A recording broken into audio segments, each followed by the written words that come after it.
Ladies, I have some great news. If you can tie your shoe and if you can write your name in cursive, you can definitely get better in terms of your lipedema, nutrition, and getting your inflammation down and finding a comfortable body weight that works for you. Hear me out.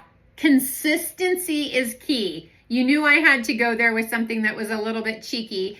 And I know this is sort of one of those phrases that are used motivationally and it goes in one ear and out the other. But I want to talk for just a second about when you were learning to tie your shoe and how it was such an incredibly frustrating experience in the beginning for you. And if you are a parent that has tried to teach a child how to tie a shoe, bless you, because that is also very stressful. And you know that what happens over time is your hands just start to move in the direction that they need to tie the shoe. You don't have to think about looping around and what you need to do. Your hands take over and they start to recognize the pattern that they're supposed to work in. Or when you're signing your name initially and you've got to make an uppercase B in my case or a lowercase b, and you've got to be on that dotted line just perfectly, it's a very frustrating experience. But over the years, that signature becomes more clear and people actually know that it says Bonnie or whatever your name is. And so over time, the benefit of doing something day in and day out, it becomes better. That reduces your stress. How in the heck does this relate to you as a lippy lady today trying to lower your inflammation, get healthy, and maybe lose a little extra body weight that's non-lippy?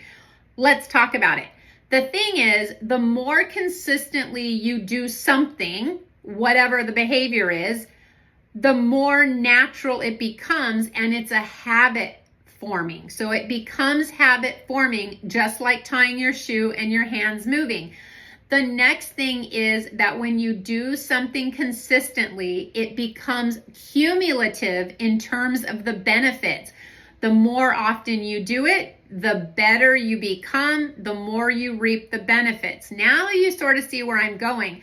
But I actually think the third point is one of the most important, and that is the fact that it becomes a habit, the fact that you get better at it over time and you reap the benefits, lowers your stress and anxiety to doing whatever it is that you're trying to do.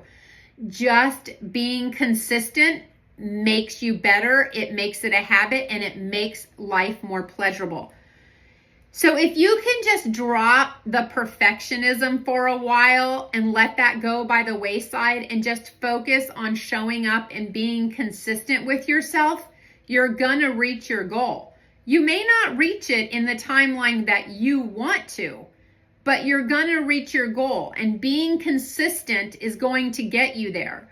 If you strive for perfectionism, you're going to quit before you ever reach a point where it becomes natural, cumulative, or stress reducing. Stay consistent, my friends. I hope that is helpful. You can start with increasing fiber and paying attention to your protein. That's going to do wonders for your body and your mental health. And you can work on that as your first task in being consistent. I'll see you next time. Bye-bye.